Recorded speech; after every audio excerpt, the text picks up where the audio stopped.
Good morning, panelists. Dr. Chaudhry, thank you for joining Morning. us today. This is Asim Khanna from CII. So we have all the panelists today, and we have already gone live. We are bang on time. So, sir, over to you for the session. Thank you. Thank you. Thank you. Good morning. If I look at the late 70s and 80s, and that's the kind of antique I am, India was designing products ground up. I still remember that when in HCL we could not find an appropriate processor for our new mini computer, we actually designed our own bit slice architecture and a fine-grained Unix to go with it. Come 2005, when WTO kicked in, India pretty much went on to trading and lost its design edge. But companies like Wipro, HCL, etc., moved to designing for the world with all the skills gathered from doing designing for the domestic market. China has moved from volume manufacturing to design and then to create great global brands. Taiwan kept its leadership in design from chip to system and also created brands like Acer. So today, as we sit here and look at manufacturing for the world and the issues that are facing us if we want to manufacture for the world. So, which model should we go for? What actions should the government take? How should the industry respond? These are the questions that are in front of us. And now I'd like to introduce our distinguished panel. Hari Hari Krishnan is a founder and CEO of Black Pepper. And as I read his CV, what came out was that he's on a mission to pioneer the art of designing and commercializing deep technology products from to create a different level of end user experience. And he strongly believes in hardware as a service for the future. Very interesting.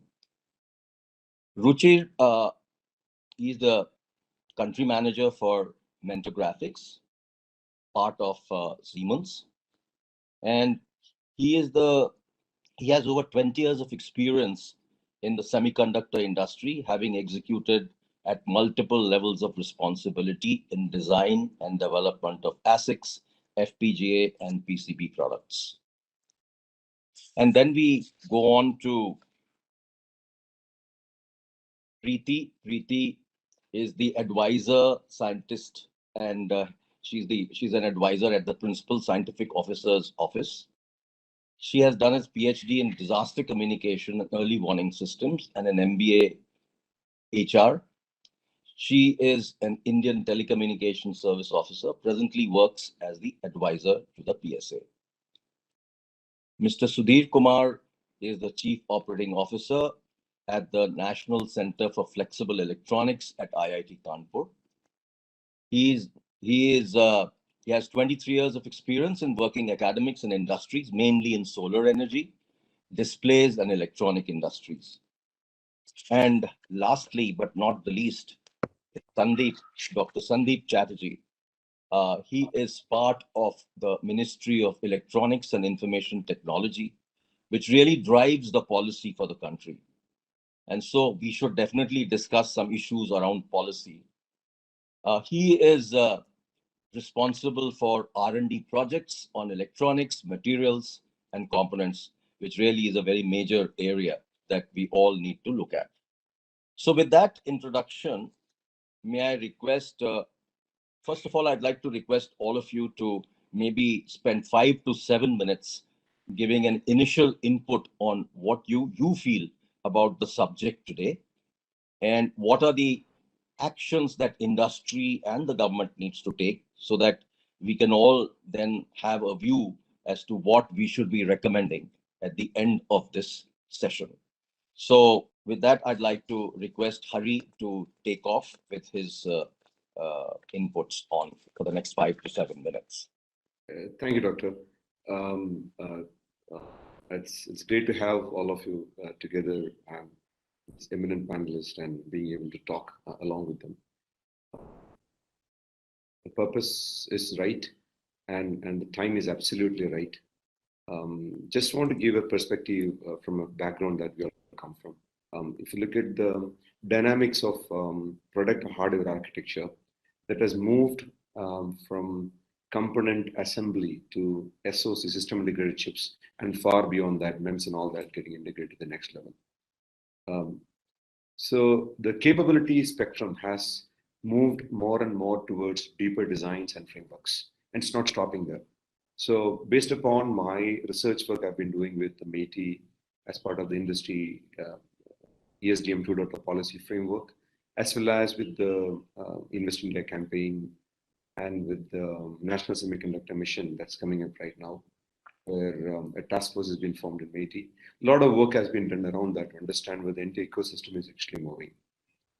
And one area of interest for me was to find and identify where and how the IMEX and ITRIs and the Taiwan systems and Israelis really dominated the framework of deeper technologies over time. An interesting note on this is actually, if you have to design something, it should be designed, it have to produce something. If you don't have a control of the design, you're not going to have a control of the manufacturing chain. So it's called catch the tiger by the head, not by the tail. Head is the design framework. Moment you bring the capability design and you localize the framework of intellectual properties or components and supply vendors, then pretty much absolutely ensuring that the chain is moving along with you. This is one key point in which we need to ensure that the design-led manufacturing is the way to go. Otherwise, you're going to just doing press-fit technologies. You're never going to go higher up in the value chain. And second part of that is world has moved further from that.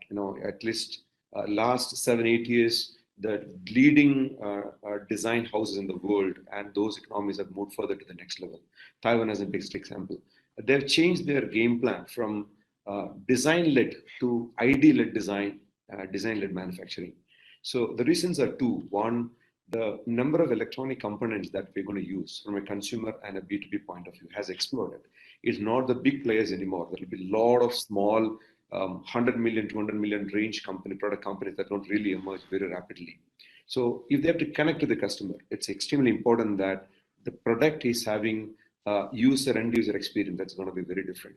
The concept that Apple has introduced over multiple decades and they've pioneered, and everybody is following that suit. But the electronic product design should move to ID-led design. So entire ID capabilities from not only from a component and the material selection, but the user experience of the software features, hardware features, the simplicity of the part, the CALM technology frameworks, all those need to be integrated if that has to become a successful product. So if you do ID-led design, design-led manufacturing, then you're pretty much at the top end of the chain.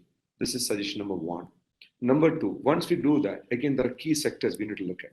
Now we need to dissect electronic products into 4 components, right? Fundamentally, electronic product fundamentally involves, from a horizontal platform point of view, 4 components. One is sensing framework, then is computation framework, secure and network. That secure and network is where the IoTs and other words are really emerged. Sensing framework has multiple things: a camera, through your finger sensors, through MEMS, everything is part of sensor framework. So we need to build capabilities in sensor framework hardware as one vertical. Computation infrastructure moves from chipset above. Below chipset, where silicon-based SoCs are implemented through various platforms like the way IMEC has done. Connectivity framework, and it goes very, very critical because there can be hardware integrated security framework coming in, or part of the connectivity security. These 4 layers, sense, compute, secure, network, should be the horizontal platform on which we build the ID-led design, design-led manufacturing, part A. Part B, we need to identify critical key segments on which we are going to focus on. It can be very specific with respect to an industry.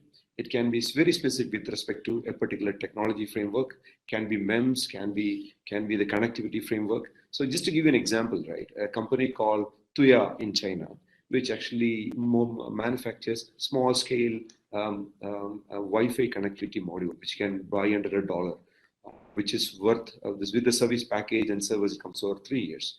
The expressive module that goes in is, if you look at it, it has only one small cache chipset along with it, cache memory along with it. And that is getting sold and then the world is buying. If you look at our smart lighting industry in India, the entire smart lighting industry in India is today using that small expressive module that is sold by Chinese 3R in billions in volumes across the world.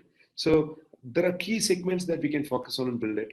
And key segment that along with that, my submission on that is connectivity layer has to be dissected because all the connectivity layer, it's actually Wizen or Z-Wave or LoRa or 4G, 5G frameworks, narrowband IoTs, all those framework has to become an absolutely integral part of the hardware design. So that's my submission. So ID-led design, design-led manufacturing, then prioritization on the sense compute secure network as a platform, and finally picking up the segments that are low-hanging fruits and critical. Thank you. Thank you, Hari. That was very interesting. May I now request Ruchir to give his views? Thank you so much, Dr. Ajay. And the way Hari covered all the aspects of manufacturing is quite phenomenal. He has touched upon many things and tried to cover an entire spectrum. So from where he left off, what I will start with is that he's absolutely right. It's about creating an experience for the user of whatever is being manufactured and attempted to be sold, whether it's a industrial consumer or a retail consumer like you and I. And in order to build that experience, the idea must start from the design phase. So having said that, second thing that I will take off what he said was find out and identify what we are good at, identify strengths and work on the strengths. I've always been a firm believer in my life that I would rather focus on my strengths and my team's strengths than trying to identify weaknesses and trying to fill those weaknesses, because that's a much longer road. So from the electronics industry that I represent and I come from, and I have lived all this life, I have come to this realization that we have a very good talent pool of people who do design. And then design also is at different levels, right? What we see as when we see a cell phone in our hand, that's the end product. But many things go under it and inside the box, which need design. On the electronic side, once we start breaking this down or do a tear down, we will see that inside the enclosure, there are PC boards, there are IC chips, and there are different other components that go in it. And what we have not done as a group of engineers and a group of designers in India is to start looking at the system as a whole and then going down. We have focused on bottom-up approach. And I think that's where we lose some of the value and our share of the value chain. So if we start talking of design-led and manufacturing, that is where the real value add is going to be, because we will be able to get a bigger pie. Now, how can we enable that? Dr. Ajay, you talked about we have some policies from the government that are coming out. And what my suggestion would be that while we are focusing on the manufacturing side of policies, how about some policies on the design side? How do we incentivize design? Because more than manufacturing, design is a very exploratory area. People have to do a lot of iterations because the first design never works. And that takes a heavy toll on the designers, and the risk is immense. So if the government can come in and start incentivizing the design aspects, that will help us go very far and very fast. Very Now, good point. Very good point. Yeah. I think you've really hit the nail on the head. Yes, thank you. Thank you so much. Because, that's what I see all around us. And Hari is on the call, and Hari, different setting, different context, we can talk about the challenges that he faced when he was designing his first products and how difficult that part is. And we somehow don't seem to value that as a community. So my submission to everybody here and all listening is, let's try and find ways on how we can make the design phase easier. And let's move from this concept that we have of build to print to design to print. And an example that I will give from non-electronics is our garment manufacturing industry employs, I don't know how many million people, but a very small percentage of those manufacturing capabilities are built on design. Majority of them get the spec, build the garment, and send it back. And that's where we lose a lot of value. In electronics, we have the opportunity, the time is right, that we can do it. And in electronics manufacturing, we don't have to go build a new TSMC, a wafer fab. There are so many other opportunities that are available in the manufacturing value chain. We can start with assembly, we can start with testing, we can start with marking. And all of these things enable eventually the product. And we have the opportunity to own that. So my submission is, let's defocus a little bit from wafer, focus on design, and focus on what we are good at. And whatever the low-hanging fruit is, let's get that going. So would you feel that we should first create volume and then look at SOCs and semiconductors? Not necessarily, Dr. Ajay. We have to look at semiconductors and SOCs. What I am saying is that instead of looking at something that we will require a lot of time to catch up with the world when it comes to, for example, wafer manufacturing, high-end wafer manufacturing, numbers keep getting thrown out, 5 nanometers, 7 nanometers for the scale. Yes. Yeah.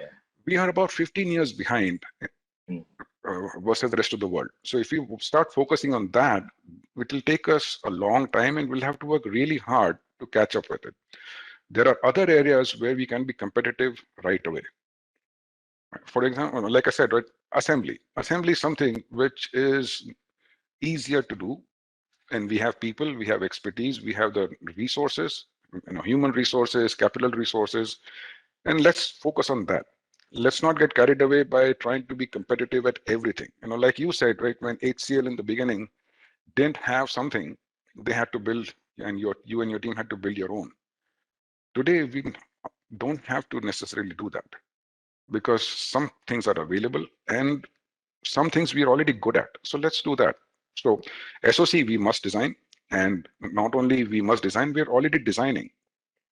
In the semiconductor industry in India, lots of multinationals and lots of companies that, like Hari, Black Pepper has set up. That is designing. All these people are designing components that eventually go into the system. We need to take that knowledge and try to see if we can use it for our country and build for the world, the whole system, rather than just focusing on the small components that we design today. So system on a chip should happen, is happening. Let's take it to the next level where we can actually fabricate something that we can go take to the market. Okay, so I think what you're saying is that we should be looking at some policy interventions from the government to promote more and more design. Absolutely, And yes. you see, basically, there's this whole concept of width of manufacturing and depth of manufacturing. Right. You're talking about depth of manufacturing. Correct? Yes, I'm talking of the depth of manufacturing, focusing on what we can do. And specifically, I said about incentivizing the design part. So for me, that's something very close to my heart. And as a community, we have kind of neglected to focus on that. Okay, thank you. So, Preeti, since you come from the PSA's office right at the top of the country in science, I think we'd like your views on what we should do, how we should do, what kind of incentives the government should look at, and how do we really go about creating this depth in manufacturing. Thank you very much, Dr. Ajay. A very good afternoon to a very good morning to all of you. Yeah. And Mr. Hari Krishnan and Mr. Ruchir Dixit have set a very good stage for design-led manufacturing. The time is right. We all have been talking about the electronic manufacturing capability development in India. There are PLIs, there are policies in place, and stages set for the electronic manufacturing. Now coming to the design-led manufacturing. Mr. Hari Krishnan has already spoken about the horizontal layer. He has talked about the networking, the sensor, the MEMS, and all the communication, all the requirements of the new age industry. We can call it 4.0, the sensor-based industry, connected devices, cyber physical system, whatnot. So everywhere, the electronic manufacturing is at the fulcrum. Now, if we want to encash this time when the government is talking about this, industry is talking about this, we are talking about our dependence on import for the electronic technologies. And the way the import bill is increasing, which will catch up the oil very soon, this is the time to take an integrated approach. Not only encashing the low-hanging fruits in terms of assembly and the easy task, but also diving deeper to build the capabilities through R&D for the future requirements. Because, if we really want to be whatever trillion-dollar economy, the time is to bank on R&D system, developing the R&D and innovation capabilities in India. We have good R&D resource and technology experts available in India. MNCs are already encashing this. We know all those the Qualcomm, the Samsung, and all those R&D facilities available in India. They are encashing our resource pool. We also know the kind of engineers our top IITs and the top institutes are producing, which are being taken away by the Taiwanese companies as a strong resource. So this is the time to bank on all these capabilities and create an holistic R&D ecosystem in India. Leverage our technology, our experts, leverage our academia, the kind of expertise available in our IITs, our ICERs, our other institutes, triple ITs and whatnot, and create a good R&D and innovation ecosystem. Because from here onwards, we will be able to lead technologically, become a world leader. Now, what the government should do? Of course, like Ruchir has pointed out, that the government should come out with a policy, enabling policy framework to promote the design, as well as easing out the IP creation, partnering with the industry for creating a holistic ecosystem for R&D in design, and also to see how to take it forward, not only for the consumer goods electronics, but also for the futuristic technologies, the breakthrough in neuromorphic technologies, the new age sensors, the MEMS, the drone and whatnot, and aerospace. So this is not only about electronic goods or the sensors, it is much more beyond that. And I'm sure Dr. Sandip Chatterjee would talk about the kind of initiatives government is thinking about to bring in place, to bring about, to create overall enabling network. So I stop here. Okay, so you've touched on R&D and enablers, etc., etc. There are two areas that I think we should also deliberate on. One is that we are not talking about electronics creating gadgets alone. Everybody associates electronics with gadgets. True. I think we need to look at a much wider spectrum for electronics. And electronics is pretty much a meta resource. So if you start to look at every part of the country needs electronics. So don't you think that pretty much at the PSA's office, you should be looking at requirements of pretty much every ministry in electronics? True. Because there is electronics everywhere. Now, True. Can we not aggregate certain requirements of different departments of departments of the government and create common components which could then be utilized in much higher volume? Do you think something like that is viable? Yes, absolutely. You're very right in talking about the cross-cutting uses of electronics across all ministries.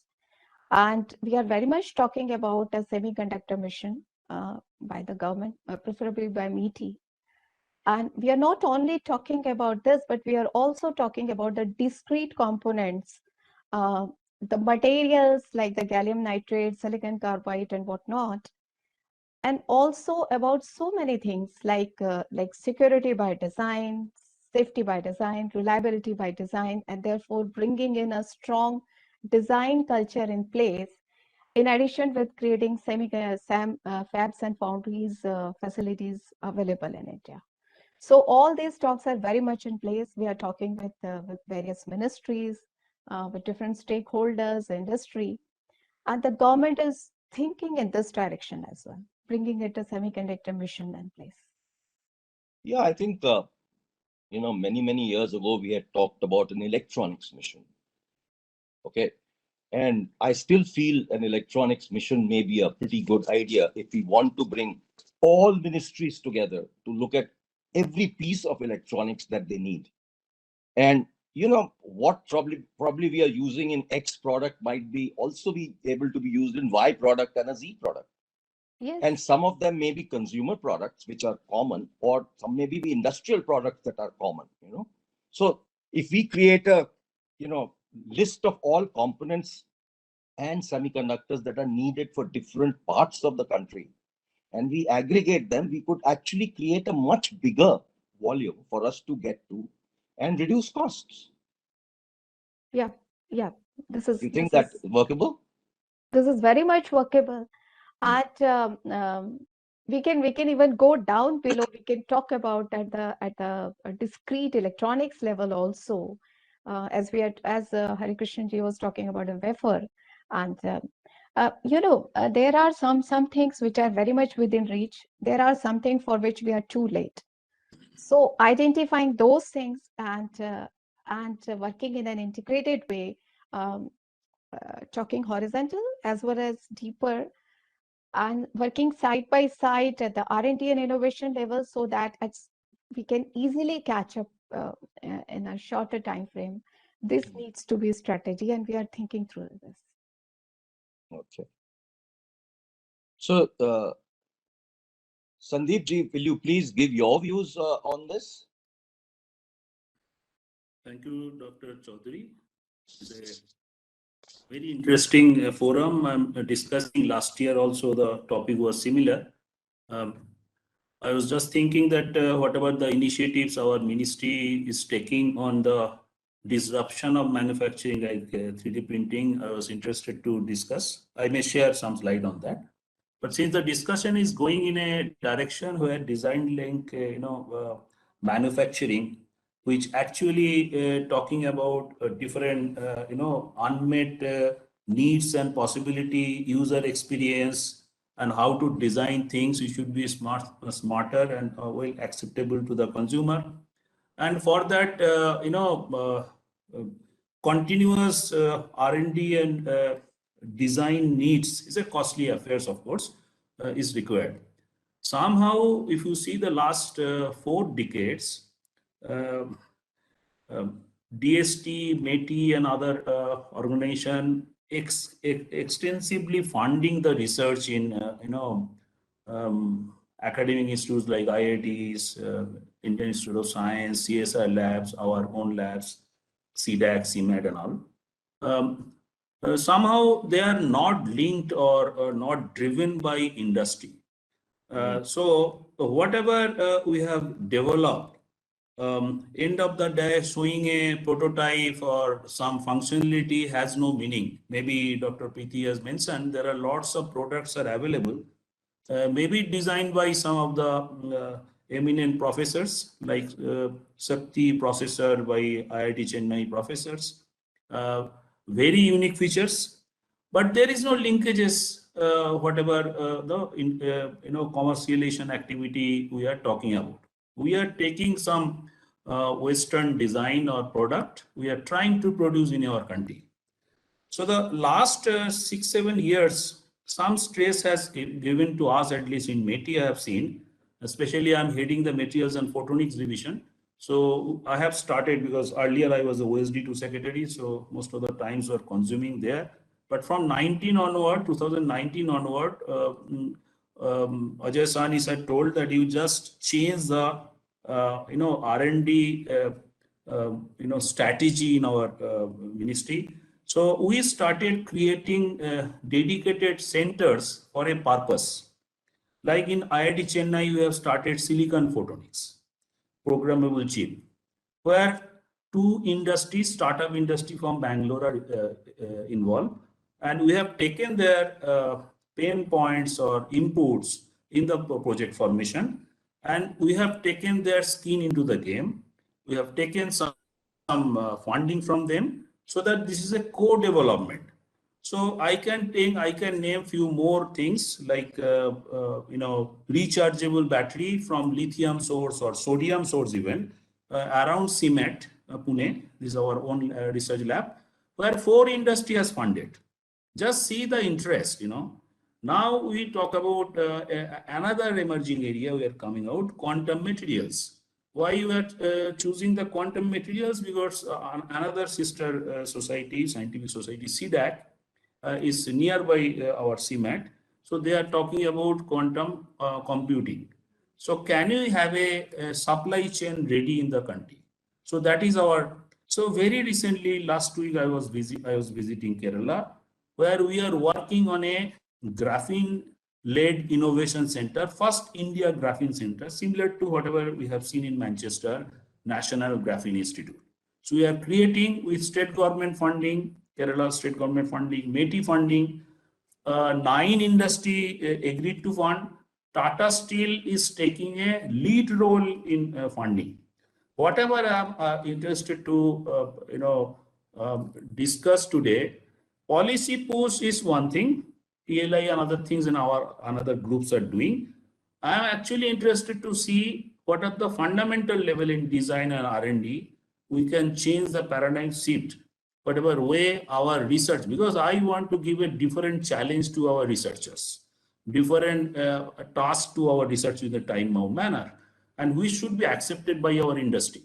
Can you think this mindset change in our R&D system? So only policy change, funding, different type of things will not work.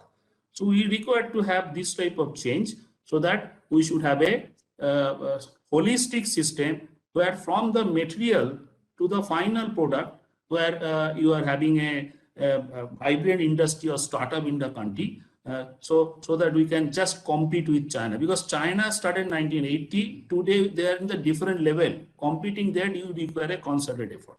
So that would be my say on this subject. Very interesting. I think what you are really said is that industry involvement is essential, and wherever industry involvement is coming up, it will definitely result in something which we could actually create and produce and design in India, So that I think is a very important area that you've touched on. I can add, Tata, why Tata is taking the graphene. I told Mr. Kamlesh Gupta, he's executive director of the graphene unit. I told whatever you will be planning for next 20 years for Tata to invest, can you have 24% or 15% to this my center and take the Tata as a tag? Correct. Why I'll be initiating a new project on graphene? Because this is our hobby. I can do the project and forget it. Sorry to say. Yeah. But can you have some purpose of that research starting a graphene of a new composition? Okay. So that should be our thinking pattern, because our industries are having different pains. Can you help us with this new type of emerging technology and product and some solution with our R&D funding? That is my actually, I have seen that METI has been very liberal with many education institutions for funding R&D, but they have not really resulted in something which could be used by the industry. True. So Very which is true. very sad, Sorry to see, the because amount of money you have given is phenomenal. Dr. Preeti is there. Sorry to share this thing. From 2005 to 2021, 5 main IITs and ISC, we have funded almost 700 crores for nano centers. For some PhDs and students, how much startup company has come up? So their purpose was only create infrastructure. We have created. But can this infrastructure this infrastructure are actually EUS for us, is underutilized. Nobody is using such a expensive equipment. So these are the things we should think and also find out a policy so that these are usable to our industry in a better way. We can have a some sort of DRDO model like owned by a company, run by company, owned by government, that type of model. So this type of GOCO model, government owned, company owned, operated. So this type of things we should think over to utilize this facility for a better development and design. So how do we get startups involved in all of this? This whole issue of very interesting, sir. Very interesting. If you are talking about new development, like in CGCRI Kolkata, you are trying to create a center where also Tata involved, GAIL is also involved, L&T is also involved, where they are creating some photonic sensors. So you are talking about photonic sensor when you are having a package out of it. The professor there can develop the sensor better, but the packaging and other things require different type of engineering. So can you open a grand challenge to tap the potential from startup? Then we should have a fast tracking, because if you are only asking that professor to develop that design or packaging, it will be an inferior product. So if you have a smarter product by designing that photonic chips with the package, then the startup will get some income. Then we can have, if we have some sort of product acceptable by the end users like L&T or GAIL or some other company, then government can push the PMA policy. Preferential access, market access policy around that small company. So that should be the connect to get it to the new generation Indian company, from startup to the upgrade to the SME. So this type of policy push, enter holistic idea required to be evolved around the policy, then it will be effective. Otherwise, it piece and meal activity in different pockets. So actually, PMA has had its own ups and downs, and implementation has been very, very tough because MeitY has actually spearheaded it, but most of the departments have really not followed it. And that's been the problem with something like PMA, because I believe PMA is a very powerful weapon to help startups and companies who design and add value in the country. And I saw that circular that MeitY had issued 2017, if I remember right, where you actually clearly stated that if people are adding 20% or 50% value addition in the country, then they should get preference. But it hasn't really happened. So, that is something that we all need to, push right through every part of the country, Not And just also, the sir, central government, but even the state government should start to look at how to look at creativity in the country, where people are designing and adding value in the country rather than just manufacturing. There is a low hanging fruits. We are having I should say that value addition through R&D is enormous. That thing we never captured. We are in the lower strata already. Right. And also, sir, after that PMA, I should also stress the standard. India should have their own standard. Okay. So that foreign products should have some challenge to easily access to it. So we do not have Indian standard.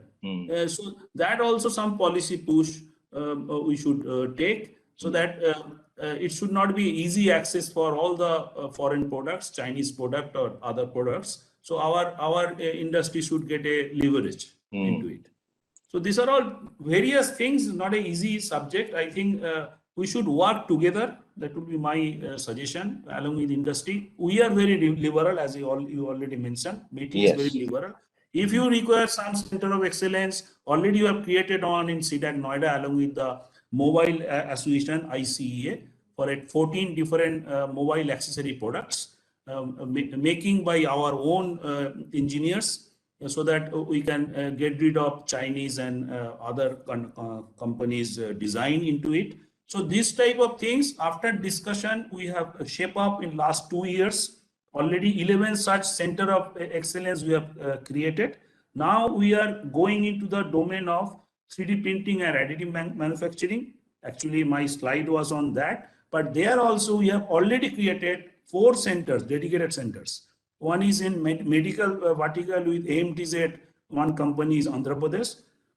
One we have created with Telangana government, that is basically the National Center of Additive Manufacturing, which will spearhead our strategy or policy paper.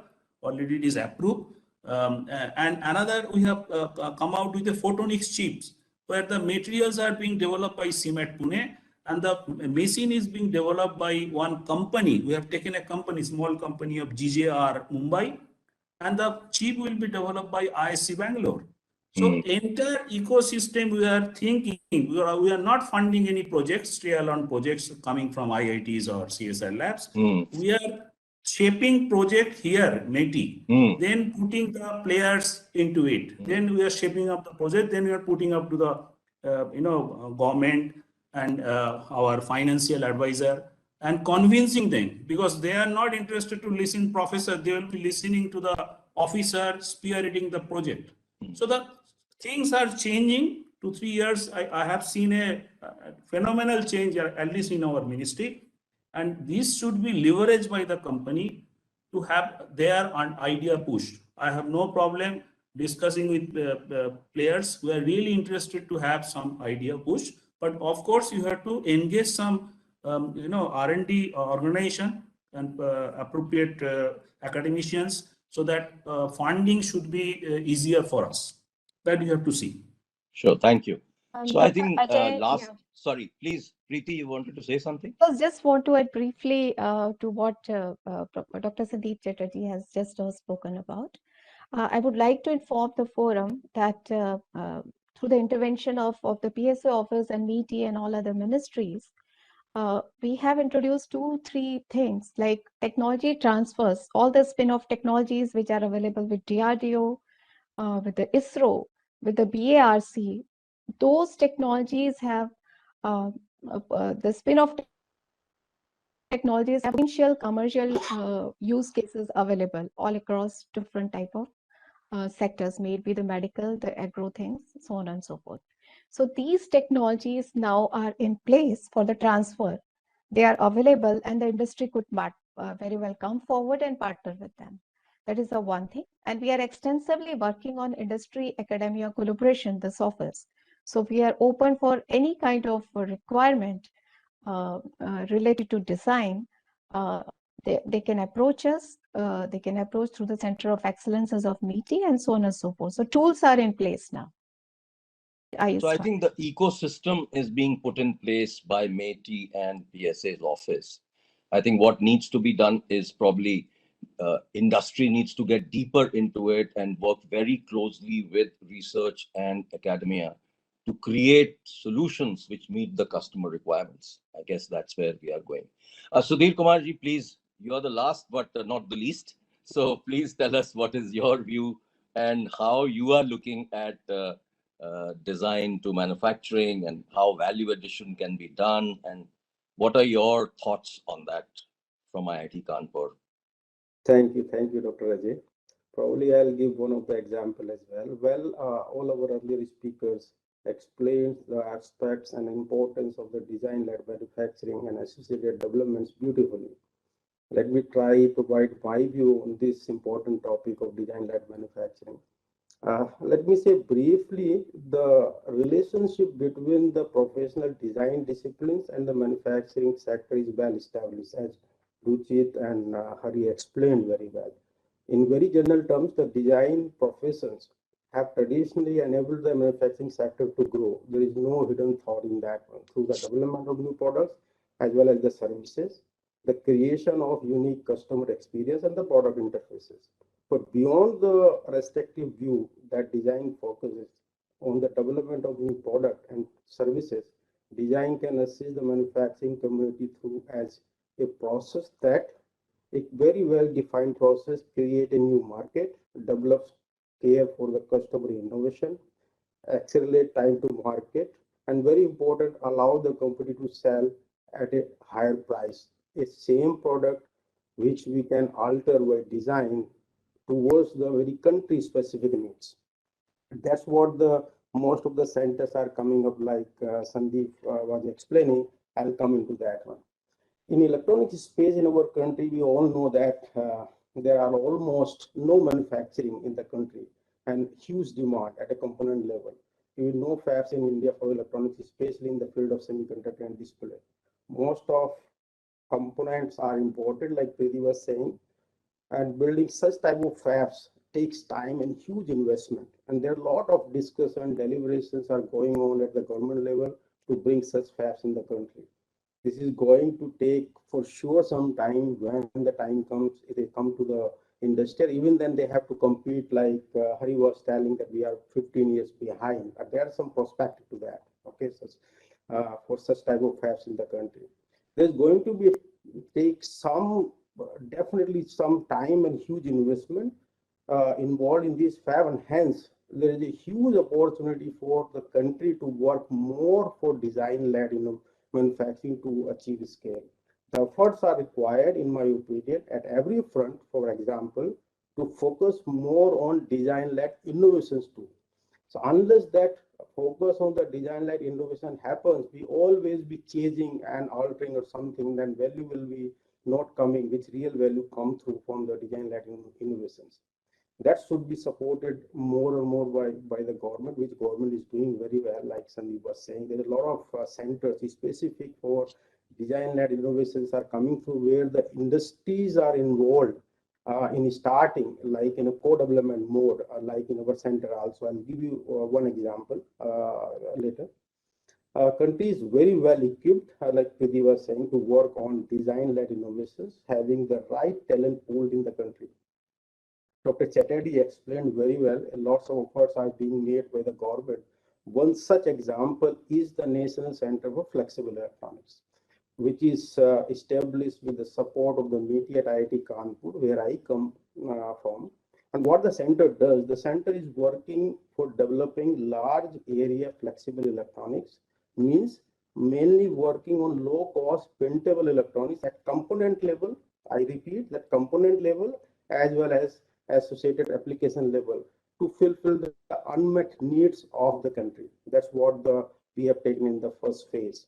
One of the focus area at the center is to develop applications needed by our country through the design innovations. Okay, for example, the center is focusing on applications based innovations, designing and developing the flexible component of electronics through low cost printing route. Okay, and then Dr. Chatterjee was explaining that there is one more center is coming for the additive manufacturing. We are going for simple the variety of printing route to print the even electronic components, and as well as design the application printing some low cost components on the flexible substrate, making them or converting them into the application which the country needs, such as very high tech. If I talk, even the center is working on the thin film transistor and memory, basically for the flexible thin film transistor and memory, and these components have displayed. Some application is going in the defense sector right now. The DRDO and ISROs are working with the center as a customer to taking the technology in some very specific applications. Flexible displays, various printable sensor, anti-counterfeiting technology. I can share one successful example as a power of design. The anti-counterfeiting technology is developed at the center and applied for various applications. This is the power of design route and commercialized successfully. For example, it is adopted by the Delhi state in the excise stamp. If you are passing by the airport, just have a look that you will feel the excise tag in the liquor bottle or many article under the name of the Chaco, which is designed particularly for that one, and nobody can copy that one. There is electronics built in and printed electronics built in that tag. Okay.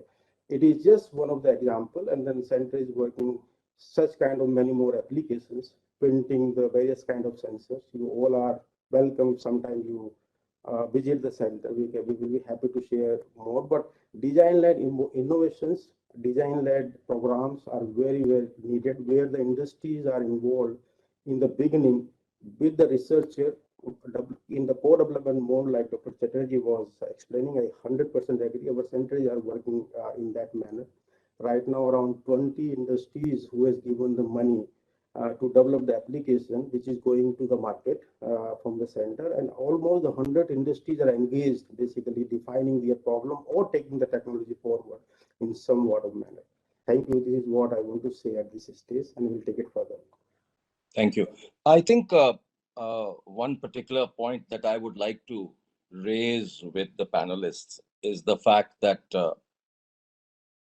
where does education play a role in all of this? Because when I look at engineers coming out of various IITs, are they equipped to create and design products? Yes, I do believe they can design products, but can they really design for manufacturing? Can they really design for service? Can they really design for quality? And can they really design for environment? When I say environment, what I'm trying to say is that, traditionally our country has been into this whole thinking of repair, reuse, recycle. That's been our tradition. Even a toothbrush at home is utilized many times for different things. So this is typical India. We don't throw stuff. And the moment you start throwing stuff in electronics, you're creating a huge environmental problem. Yes. So I think somewhere this needs to be probably brought into the education piece. And I don't know, Hari, what do you think about this? Because I'm very concerned that I see a lot of startups getting into products, but when I ask them questions on design for manufacturing, design for service, they're pretty much clueless. Dr. Ajay, I think it's absolutely a right statement that you made. Actually, I will, noted it down in a different manner. The question that you were asking before was you're actually saying that. So, there are three subjects here, right? When you're trying to look at an academic side, engineering graduates trying to design something versus a mature ecosystem where somebody's part of it and taking along with that. Products that they produce are very different. Give you one example on that. I would always like to run examples, real examples on that. Sure. So I actually visited ITRI along with the Secretary of MeitY, and we visited TSMC, and I've been part of the panel and was having discussions there. And they've taken us through the ITRI framework on how they help the engineering graduates to design products that are product ready.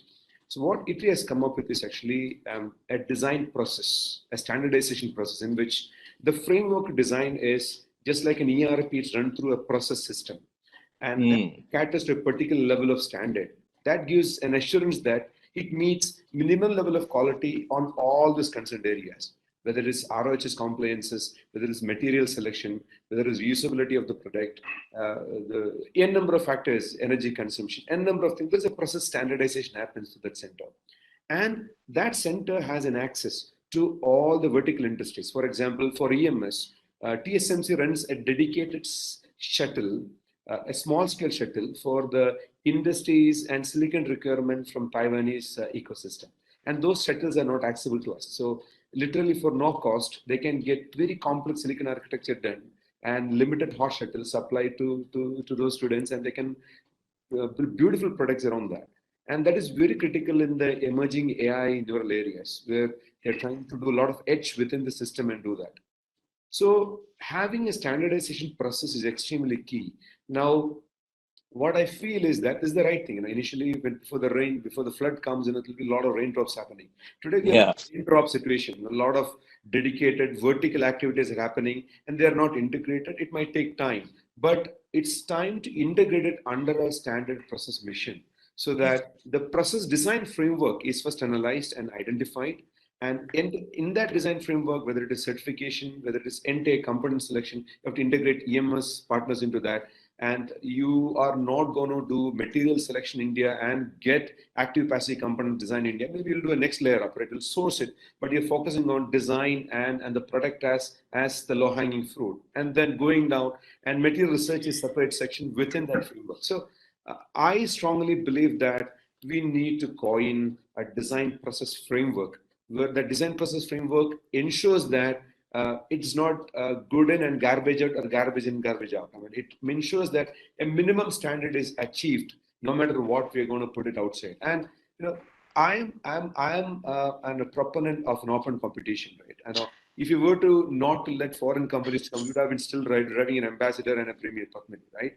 We need to have products that we design for the world from India. That means you are willing and you're ready to compete, because we don't have an intellectual challenge in India, and that has to be utilized. That confidence has to be given into the system, that you're not protected because of you're successful. You're successful because your process and the ecosystem ensures you can globally compete. And of course, government can pass incentivization schemes to ensure the product bottom-up management and the bottom costs are managed in a fantastic manner. But I believe it's a lack of dedicated effort to create a design framework process where it migrates from different versions as it goes along, and various part of industry subscribing to that process. So somebody gets in, is assured a level of standard in that process. And if our engineers are allowed to come in that process, the maturity that they achieve in the shorter period is going to be far, far superior than going through that reskilling and learning, failures, and a lot of heartburns. And that's my suggestion, Dr. Ajay. Yeah. So I think the point you very well described what we should do. How we should do is also something we should think about. So Ruchir, what are your ideas? How we should do this? Because I think this is essential. Because I actually saw a product designed by an IIT kid, and they had not taken care of design for service at all. So they had components that were sitting on top of each other, sub assemblies, which were difficult to get to if you wanted to repair the product. So Okay. I'm talking some basics Yeah, like that. basic stuff, right? And you also asked this question in the beginning, and you started this saying, okay, what about the education? And that's how you started this, right? And earlier, Preeti talked about R&D, and R&D has been mentioned quite a few times in this conversation. In my view, it's time to split the R&D, split the research and separate it from the development, because in my mind, conceptually, they're very different. Research is the pursuit of an unknown endpoint, and discovering things along the way and seeing if what we find is valuable. Development, on the other side, is the pursuit of a known endpoint.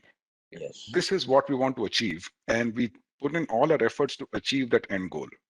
And I think that's where we have in our academia, in our designing of the curriculum, we have kind of forgotten that separation between the two. And you talked about this example from IIT, and it's this lack of development or lack of solving a known problem and solving it well is something which is missing even in the tier 2 and tier 3 colleges.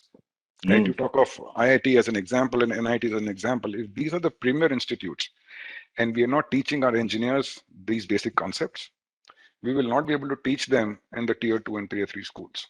So that's the fact.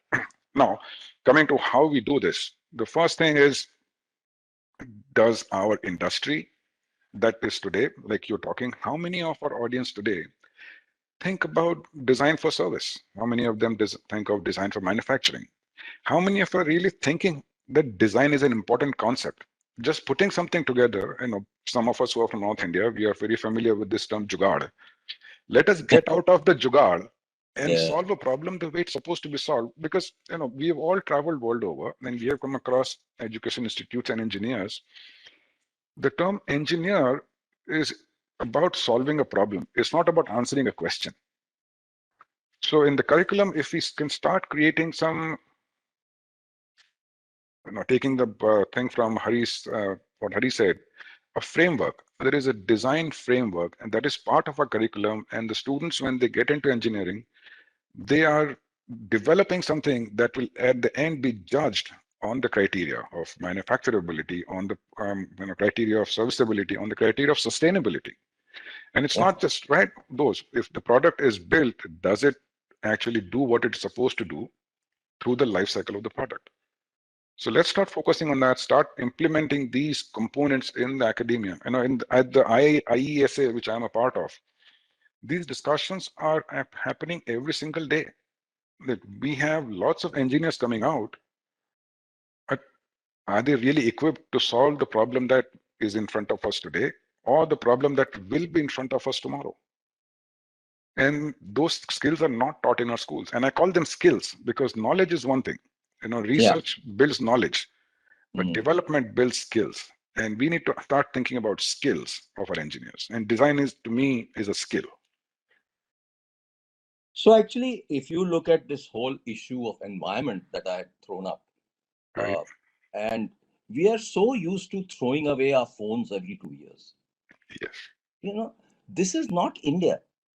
India is all about reuse. So, we don't even design a phone or a tablet which can be repaired. I mean, you take an Apple phone. Just today, Apple has announced that they will allow repairs. Yeah. Just today. After a very, very long time, fellow can't even change his battery. Right. It's such a disaster. So, guys sitting in a tier 3, tier 4 city, I mean, how is he going to fix his tablet or a phone which you can't even open? Yeah, that's a real problem. And I think what we can do as India, as a country, learn from our ethos of reuse, recycle, right? And teach that to the rest of the world. Build products that have a longer shelf life, they have to have a longer usable life, and it's easier for the environment. We can take the lead because we have the experience of doing it in other parts. Why not in the things that we're designing today? You're absolutely right. You see, what will Apple do? 2 years after you start using an Apple, the product slows down. Right. Why does it slow down? Because it's pretty deliberate to my mind. They really force you to change the product. So I think you look at the whole issue. Can Google run on the same processor for 7 years? No. Google Android will only be able to run till the processor company supports it. Correct. And that runs into not more than 3 to 4 years. So those are the kind of challenges that Indian designers have to face. And we look at the way we design our products and make them very competitive for India and very competitive for the global market. Absolutely right. And I will add one more re-word in the sequence of re-words, Dr. Ajay, repurpose. Yeah. Very good point. Very good point. So repurpose is something else that we can do. We have, like you said, right, a processor which is built today, maybe 7 years from now, it might not be able to run Android or whatever, but the processor is still good for doing something else. Exactly. Absolutely right. So absolutely that's right. something So I think else. we need to redevelop our whole strategy in terms of design in the country, which will look at all these 4 Rs, So that is something that we can definitely do. I think what I would like to now do is maybe look at some questions that have been asked and find out what they want to. I can't seem to locate them. They are in chat box, Dr. Ajay. Can somebody pick it up, because I have an iPad and it doesn't show it. Okay. So maybe Ruchir, can you please pick up the questions and help us? Sure. Actually, the first question is mentioning me by name. Okay, go ahead. The question says, Mr. Dixit said that India is still 15 years behind its peers. How much time will it take India to complete catch-up? Since it's to me by name, let me just take a stab at it. So what I specifically said was about high-end, small geometry, 5-7 nanometers wafer fabrication. That's what I was talking about when I said we are 15 years behind. And the question, how much time will it take India to complete the catch-up? I don't believe that it's worth trying to catch up that market.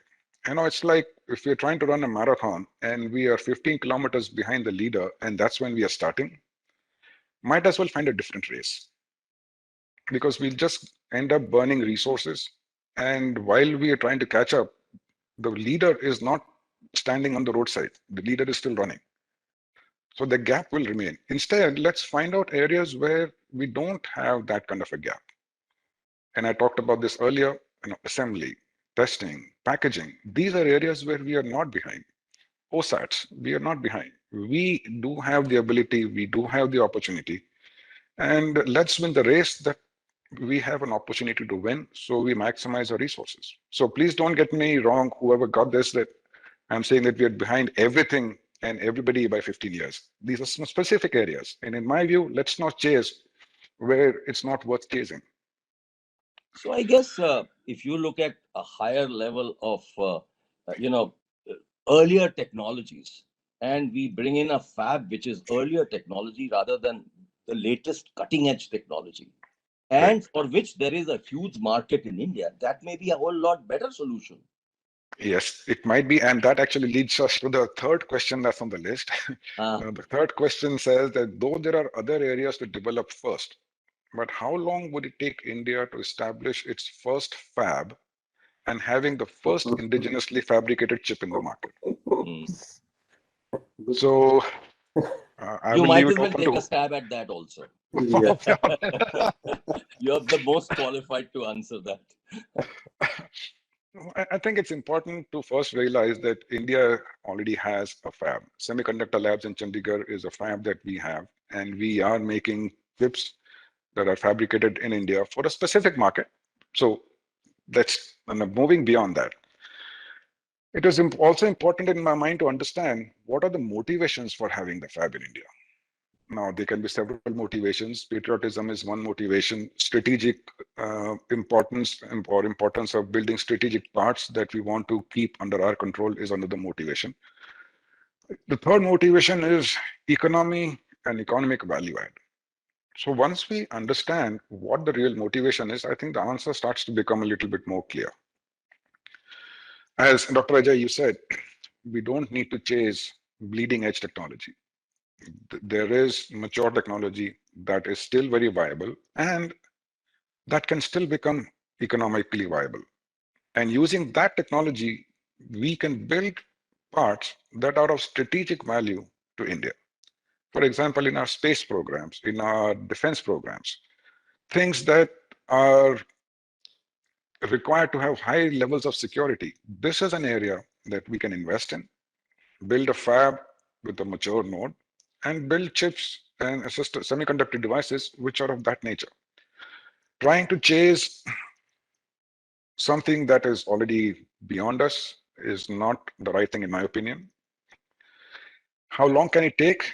From the day the decision is made, it can take up to 5 years to build the fab and have something meaningful come out, but it can be done. So actually, if you look at this whole discussion that we've had on design, and if we actually design products in India, then only we need components from India. If we don't design in India, then the decision on components will be made in the US, China, or South Korea. And those companies aren't gonna buy semiconductors from India. They will buy semiconductors which they produce. So Very true. if they come and manufacture products in India, Samsung comes and manufactures a product in India, they'll continue to source all components from their own companies rather than buying from an Indian fab. So the only way we can really feed a fab and create a market for fab if there are Indian brands and Indian products. Absolutely right. Absolutely right. I completely agree with that. Just having a building which has the manufacturing capability owned by somebody else outside of India doesn't really help. The supply side and the demand side should also be within the country. And therefore, we need to start designing for India, designing for the world, and manufacturing for India and manufacturing for the world from India. So Otherwise, we have no control. Yeah. Ruchir, if you look at this Yes. whole issue of the processor for a mobile phone or a tablet, China has its own. Right. And then there's MediaTek and there is Qualcomm. But if our demand was big enough for phones in India, why not a chip for the phone? What will it take to do it? Even if you don't manufacture in India, can't you design one? We are already doing it. It's just that we are doing it under the logos of Qualcomm, under the logos of Samsung, under the logos of MediaTek, under the logos of Google. So we have the ability. It's just that we are doing it for these logos. And that's when now we were talking about incentivizing design, right? So if some of these engineers who have ideas who are currently working under these logos want to come out and experiment something, for them, the design iteration entry barrier is very high. Because the first design will not work, right? They will have to create something, then test it out, and they will realize that, hey, it doesn't do what it's supposed to do. They come back and they modify. And that takes time and that takes investment. And that's what I said in the beginning. How about an incentive scheme for design? Sometimes some of those designs may not hit the market, but that should not prevent people from at least trying to design. Ruchir, We have the So I ability, think we are doing we it today. need to, Sandip ji, do you have any views on this? So I think Ruchir has mentioned, what is required in our country. We are trying to actually run a already lost race. Maybe we are behind, but that was also required through PLI. You have started attracting some of the company, but we could not attract their supply chain in India. One method could be that, and I agree if we have certain formation, how it should be designed, should be subsidized, or some center you require. We can discuss that point. MIT is always open of discussion. We can initiate some center or some incentive policy we can try to shape up that will help the industry. I rightly agree that fab is almost a difficult proposition. We are still trying, and it should be required in strategic. Actually, we should try to find out how we can do. And we are trying for a silicon chip, which CMOS technology may help. We are trying to grow in other part where silicon chip they can help to our industry. But in our because that subject is very close to me, that circular economy. Recently we have shaped up a policy and handed over to Niti Aayog, where for 3R we are extending that thing to have a right to repair policy. That will actually R2R will help you give the consumer a right how long he wants to use a device. So now you are rightly mentioned that software doping and other things are actually non-enabling our phone or other device to work for longer time. This is a forced obsolescence. So that has to be discussed. You are absolutely right. Tier 2, Tier 3 city, if you are really interested to push our digital India program or digital, payment and other things, we require device which is used by the main cities, and they can go to the next cities. And Mr. Dixit already mentioned that I can add or whatever the low-hanging fruit he mentioned. We can have a very good hub for refurbishing or for global products, and we have a support engineers who can take that opportunity. This should be India could be a hub for refurbishing business. Third point, sir, I should mention the education policy. Instead of having, of course, the new education policy is helping design aspects also. There are lots of flexibility, but we should change our ITI and diploma to the new type of activity we are coming, like circular economy, resource efficiency, additive manufacturing, different design. And for that, I think industry again should take the lead to shape up what are the things are required and continuously upgrade. Like we have done skill development program with NASCOM. Very recently we launched that. A very interesting program where NASCOM took the lead. So if the industry took the lead for this type of things, METI is always welcoming that decision, and we can take it forward to actually help the things. To help you actually help yourself and come with the idea, we can shape up to certain policy and try to push to the government. That will be my view. Hari, may I request you to please look at other questions that have been asked and help me out?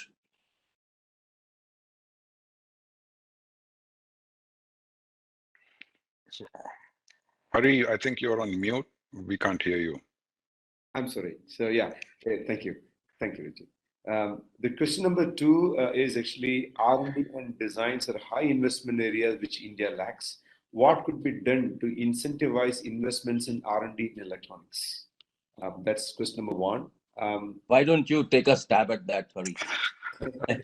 So I'll just give one example again. Okay, actually had a meeting with Singapore Government Economic Development (EDB) in Singapore, and in the meeting, their workforce ministry also joined, and I was actually having a conversation with them to understand what is happening out there. And following which, ended up visiting Singapore University of Technology and Design (SUTD). It's a university specifically designed only for designs. So it's world's only university, and they have 2 years program in Singapore and 2 years program in MIT. And that's a $1 billion invested university. It has recently come up. It's less than 15 years old, but extremely strong in the next generation ID-led design-led manufacturing frameworks.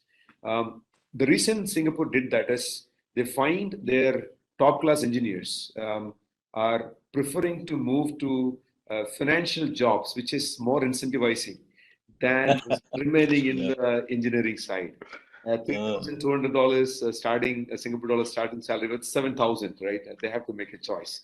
So the interest of an NSU put a lot of efforts, time to get that kind of good quality students to come in engineering, but they're not staying there.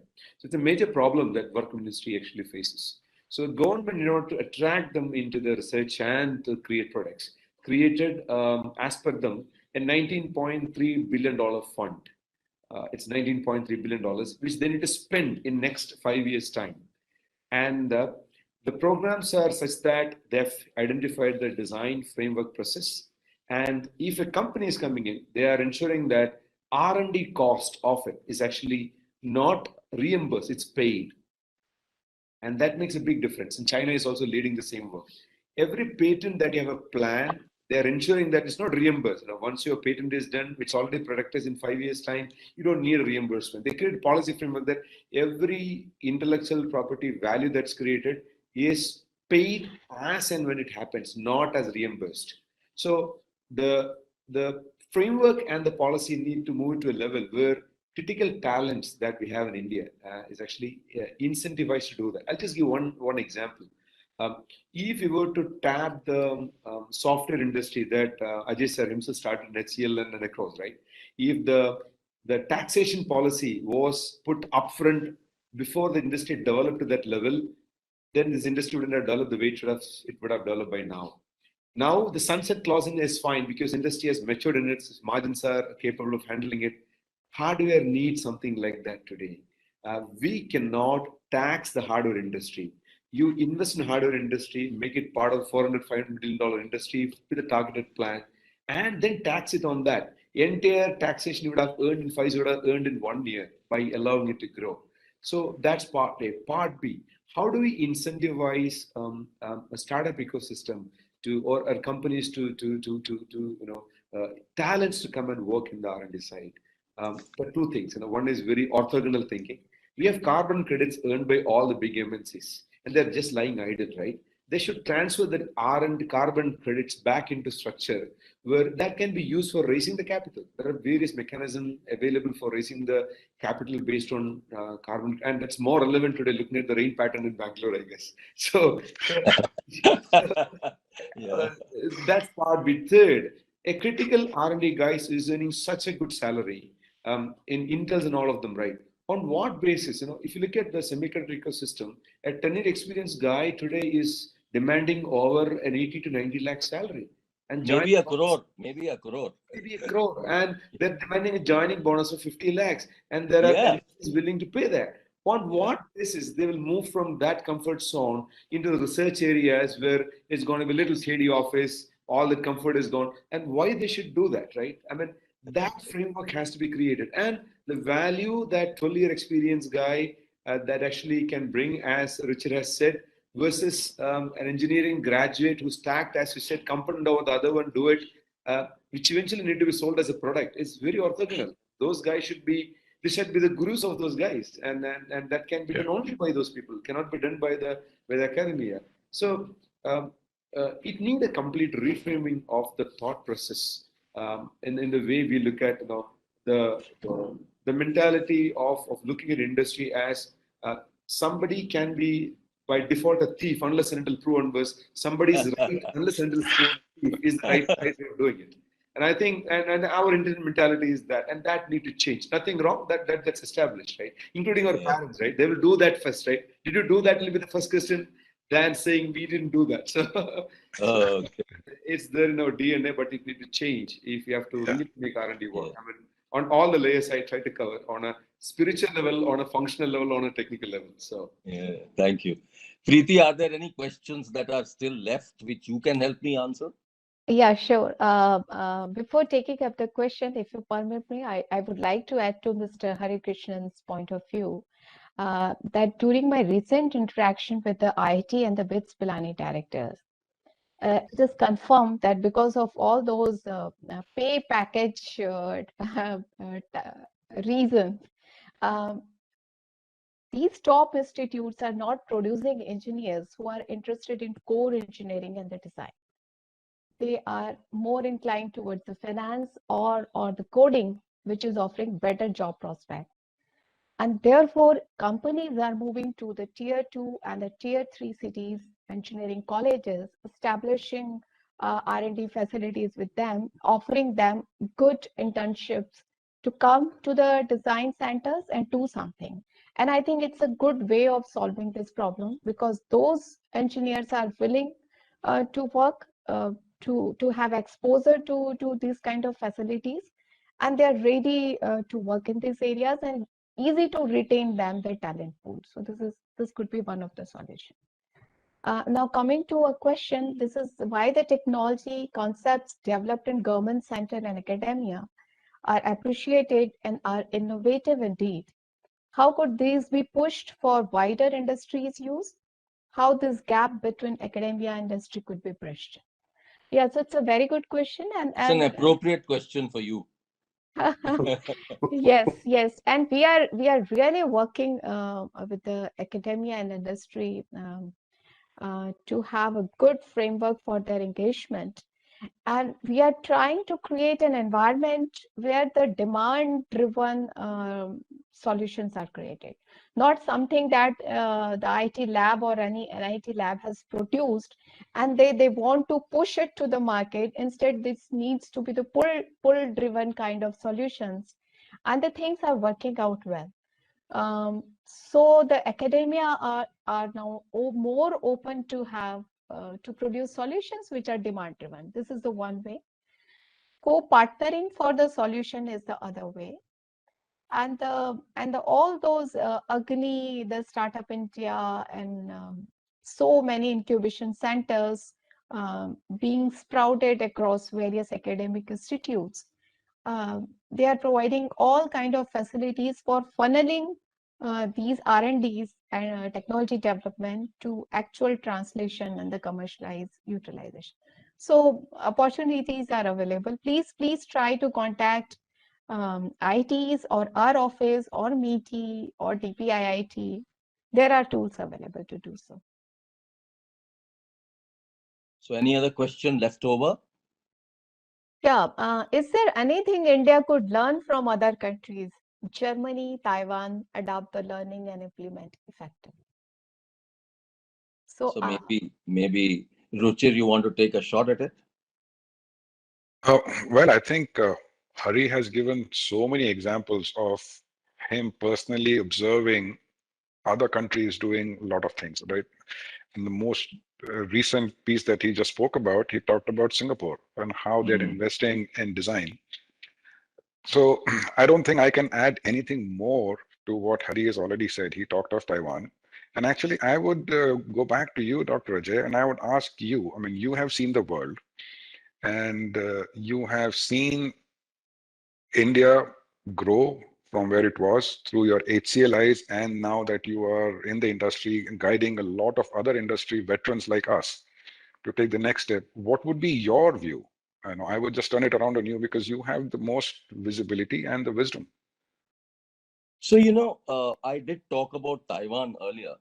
Yeah. I think we have to really seriously do a very close relationship with Taiwan. We are always concerned, China kya bolega? Right. And this whole issue of China kya bolega is there sitting in the Ministry of External Affairs and everyone. Now, China kya bolega to pata hai hame. We know exactly what China is going to say. Right. Now, the government has taken a bold view with being part of Quad. Now, if we have created Quad and we are not worried about China, then why worry about Taiwan? I mean, why don't we have an embassy in Taiwan? Why doesn't Taiwan have an embassy here? Why can't we create a Taiwan city out here? I have been to many presentations, part of the government and otherwise.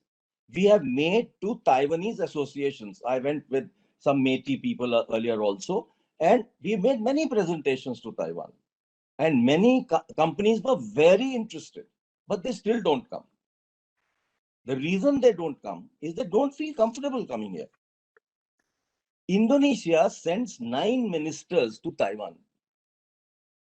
India sends nobody because we have this issue with China. So that's the problem. And I think that needs to be completely relooked, and we need to re-strategize this whole thing, and we need to know who are our friends. Yes. Indeed. So don't you think Taiwan should be a friend because China is, I'm sorry to say, is an enemy? So what should we do? Any views?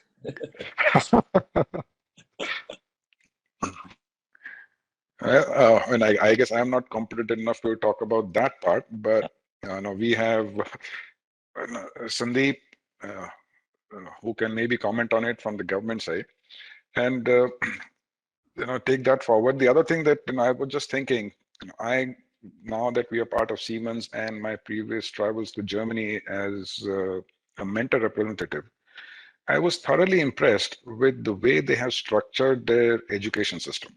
Oh yeah, wonderful. Right. And that's why they took the lead in manufacturing right after the Second World War, because they created a tiered education system where they have knowledge-based disciplines and they have skill-based disciplines. That's right. And there is respect for the person's ability to get things done, regardless of what that thing might be. It could be a vocational school, it could be a knowledge-based school. And there is a flow through from one level to the next level, and it's continuous.